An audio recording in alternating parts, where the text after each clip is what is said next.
Pendant près de 47 ans, l'Iran a eu une tactique qui a rarement échoué. Attendre. À chaque crise qu'ils ont traversée, ils ne ripostent pas immédiatement, ils ne se précipitent pas. Au lieu de cela, ils choisissent moyen de prolonger le combat jusqu'à ce que l'ennemi s'épuise. Revenons à la crise des otages en Iran en 1979.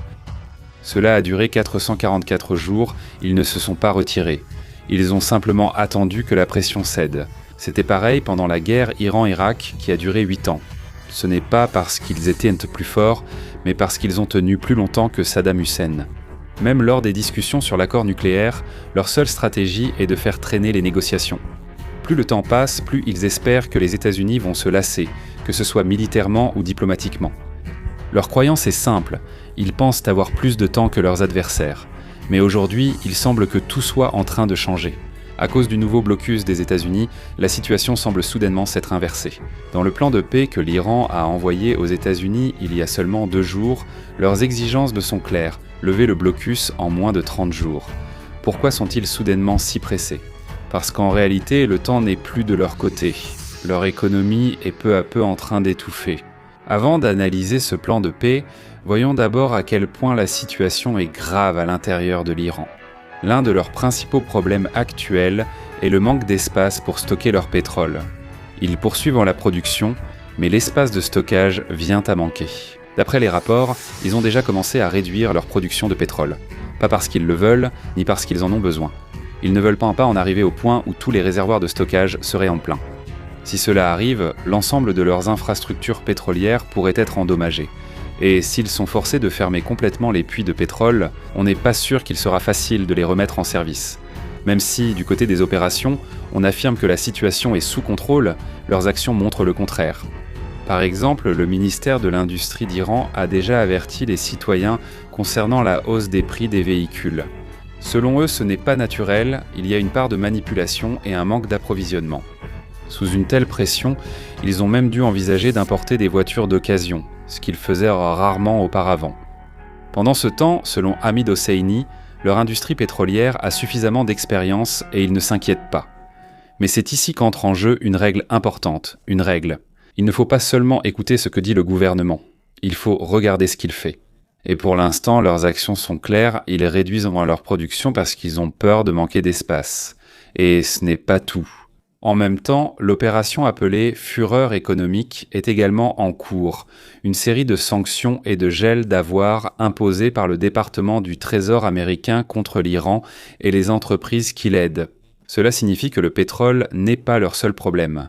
L'argent est aussi progressivement bloqué. Et alors que la pression extérieure continue, une question devient de plus en plus pressante. Jusqu'à quand l'Iran pourra-t-il supporter une telle situation ? Si même le temps, qui était autrefois leur arme la plus puissante, commence peu à peu à s'épuiser. Ce matin même, le secrétaire Bassam a fait une déclaration concernant la poursuite de l'opération. Donnez-nous une mise à jour sur l'étau économique que vous avez mis en place en Iran. Cherchez-vous toujours à appliquer des sanctions secondaires ou des sanctions contre l'Iran ou ceux qui font des affaires avec l'Iran ? Oui, et Maria, je te rappelle ainsi qu'à tes téléspectateurs que tout cela a commencé avec l'ordre donné en mars dernier par le président Trump d'exercer une pression maximale.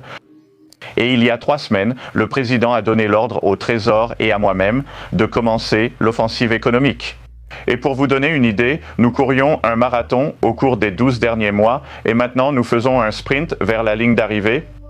Et je peux vous dire que nous étouffons le régime et qu'ils ne sont pas capables de payer leurs soldats. C'est un véritable blocus économique et cela concerne toutes les branches du gouvernement. Tout le monde est mobilisé. C'est le blocus que notre grande marine impose. Aucun navire ne passe. Et nous avons intensifié la pression sur toute personne tentant d'envoyer de l'argent en Iran pour aider le CGRI. C'est une institution corrompue. Ils volent le peuple iranien depuis des années. Ils ont de l'argent à l'étranger. Nous avons retrouvé ces fonds. Nous continuerons à les retrouver. Et nous allons préserver ces avoirs pour le peuple iranien une fois ce conflit terminé. Mais selon la nouvelle mise à jour, l'Iran a commis une grave erreur qui a encore aggravé leur situation. C'est comme s'ils s'étaient eux-mêmes mis dans une position délicate. Avant, il y avait un pays qui restait silencieux, qui ne s'impliquait pas. Et parfois même, il semblait ignorer certains agissements de l'Iran.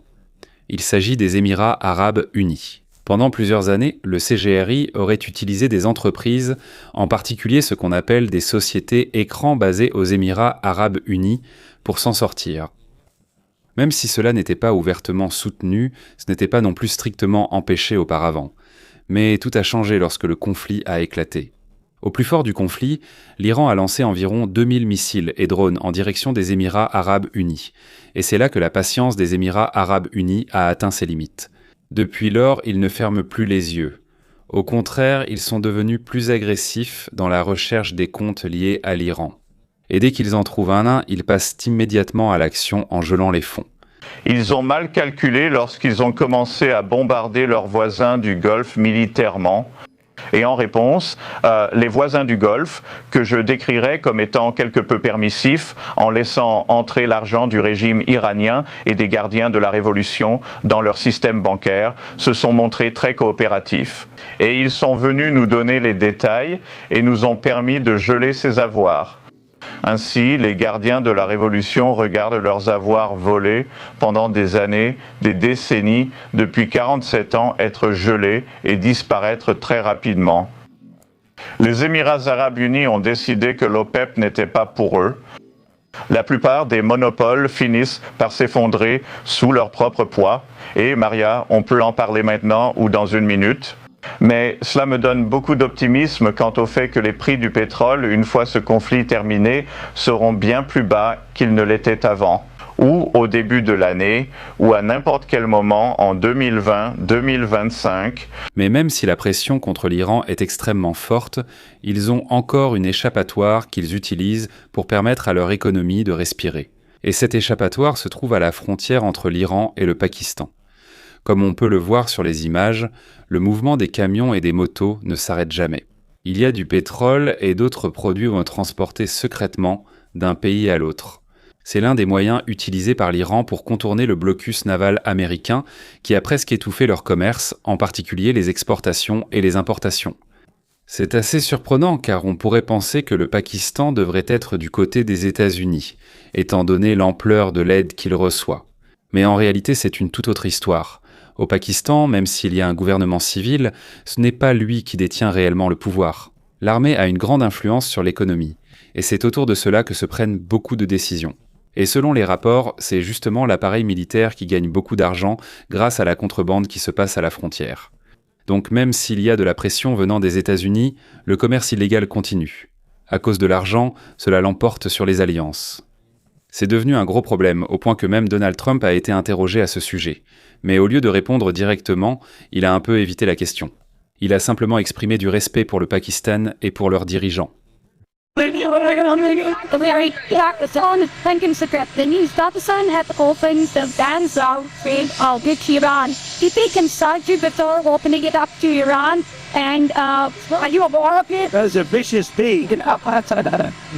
Je sais tout à ce sujet, j'ai fait vérifier les fichiers binaires. Bien joué, Bacchus!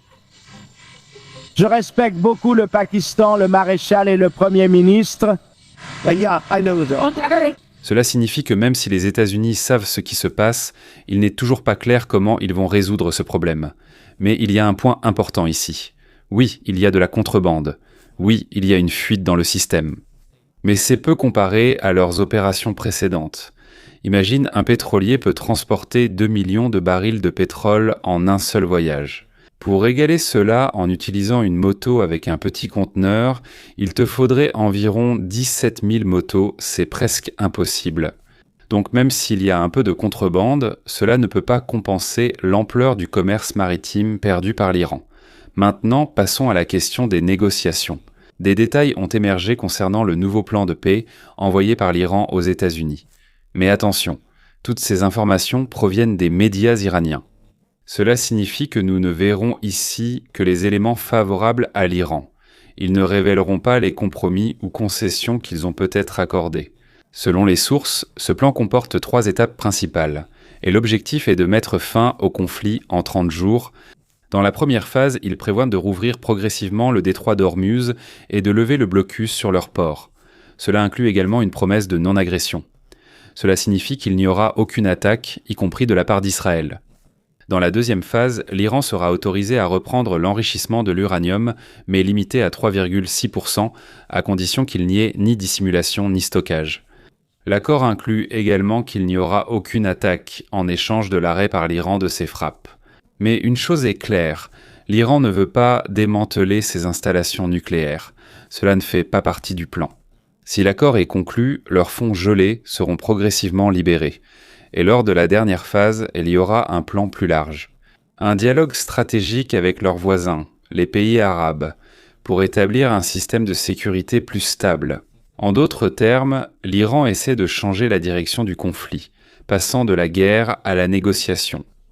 Clarifions, il ne s'agit pas encore de tous les détails de la proposition. Il est fort probable que l'Iran ait des concessions ou des offres d'échange qu'il ne révèle pas, car les informations qui sortent actuellement proviennent directement de leurs médias. Il est donc naturel que ce que nous voyons soit ce qui leur est favorable. Mais malgré cela, il y a un détail important qui ne peut pas être caché. Dans la proposition, l'Iran a accepté de suspendre ou d'arrêter temporairement l'enrichissement de l'uranium pendant une période déterminée. Le problème, c'est qu'on ne sait pas clairement combien de temps cela va durer. Lors des négociations précédentes, les États-Unis voulaient pendant que cela dure 20 ans, alors que l'Iran ne voulait que 5 ans. Donc la solution la plus réaliste serait probablement un compromis entre les deux. Mais pour l'instant, il n'y a pas encore de réponse précise. Un autre problème est que l'Iran refuse de démanteler son programme nucléaire. C'est l'une des principales exigences des États-Unis, que l'Iran cesse, mais aussi qu'il ne puisse plus jamais le relancer. Mais il est clair dans la proposition qu'ils ne sont pas prêts à détruire ou à retirer leur infrastructure nucléaire. Maintenant, passons à la troisième phase qui est un peu différente. Selon le plan, l'Iran souhaite discuter avec ses voisins, les pays arabes, afin de créer un système de sécurité régionale. Mais si tu y réfléchis, ce sont aussi les mêmes pays qui étaient leurs ennemis il n'y a pas si longtemps. Il y a seulement quelques semaines, il y avait des tensions et des attaques. Et maintenant, ils veulent coopérer. Donc, pour beaucoup, cela semble incohérent. D'un côté, ils disent qu'ils veulent la paix. D'un autre côté, ce sont aussi eux qu'on pointe du doigt, comme étant la cause de l'instabilité au Moyen-Orient. Mais malgré cela, ce sont toutes les informations dont nous disposons pour l'instant. Et répétons-le, cela vient du côté de l'Iran. Donc, l'histoire n'est sûrement pas complète. Pendant ce temps, Donald Trump a également réagi à ce sujet. Lorsqu'on lui a demandé s'il avait déjà vu la proposition, il a dit qu'il ne l'avait pas encore examinée en détail, mais qu'il allait la regarder bientôt. Et il a également fait une autre déclaration assez forte. As-tu déjà soumis une proposition rapide à ce sujet? Non, pas encore, pas encore. Je suis justement en train de l'examiner ici. Je t'en parlerai plus tard. Mais hier soir, tu as dit qu'on ferait peut-être mieux de ne pas conclure d'accord. Eh bien, je n'aurais pas à le faire. Je n'ai pas dit ça. J'ai dit que si on partait maintenant, il leur faudrait 20 ans pour reconstruire. Mais on ne part pas maintenant. On va le faire pour que personne n'ait à revenir dans 2 ans ou 5, comme ils le disent. Ils m'ont évoqué le concept de l'accord et vont m'envoyer la formulation exacte. Ce n'est pas tout. Il a également mentionné qu'il voulait éliminer complètement la capacité restante de l'Iran en matière de missiles. Il y en a environ 85. Leur capacité à fabriquer des missiles aurait été réduite d'autant. En d'autres termes, même s'il y a encore une chance de paix, c'est encore loin.